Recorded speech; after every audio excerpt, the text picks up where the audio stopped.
কিন্তু এক একটা মেয়ের বিয়ে করে, তাদের সাথে ভাইরাল হয়, আবার ওই বউ ছেড়ে দেয়।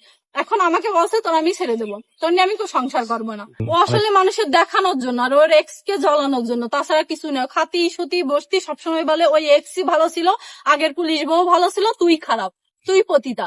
যে ভিডিও গুলো করছি আমি নিজের ইচ্ছায় কোনো ভিডিও করিনি, সবও আমার জোরপূর্বক ভিডিও করাইছে, সব কথাও জোরপূর্বক করাইছে, আমি কোনো ভিডিও করিনি। ছেড়ে দেওয়ার পরিকল্পনা হলো কি আমি জানি না, কিন্তু ও বিয়ে 3 দিন পরের থেকেই ঝামেলা। ও ভিডিওতে দেখাই, কিন্তু ও কিন্তু যত ঝামেলাই হোক ওর ভিডিও যে মেঘ এগুলো কিন্তু ছাড়া অফ করিনি, ও কিন্তু ভিডিও কন্টিনিউয়াসলি ছেড়েই যাচ্ছে।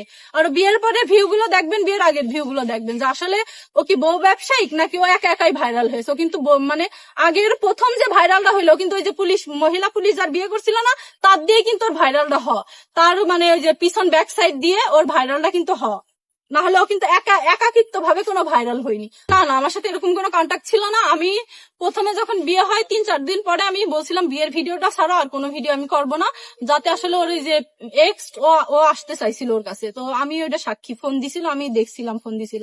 তো এই কারণে আমি ভাবছিলাম যে আমাকে যেহেতু বিয়ে হয়ে গেছে ও যাতে আর ডিস্টার্ব না করে, এই কারণে ভিডিওটা ছাড়া। তারপরে ও কন্টিনিউয়াসলি ভিডিও করে, মানে বাথরুমে তো শুরু করে যেখানে যাই সব ভিডিও করে রাখে। এবং আমার ফোনে এই যে ভিডিও আছে, কক্সবাজারে গেছি 4 দিনের জন্য, আপনি দেখেন এই যে মানে 6 বছরের ভিডিও করা শেষ। ওই 6 বছর আর একটা বউ না থাকলে আর সমস্যা নেই।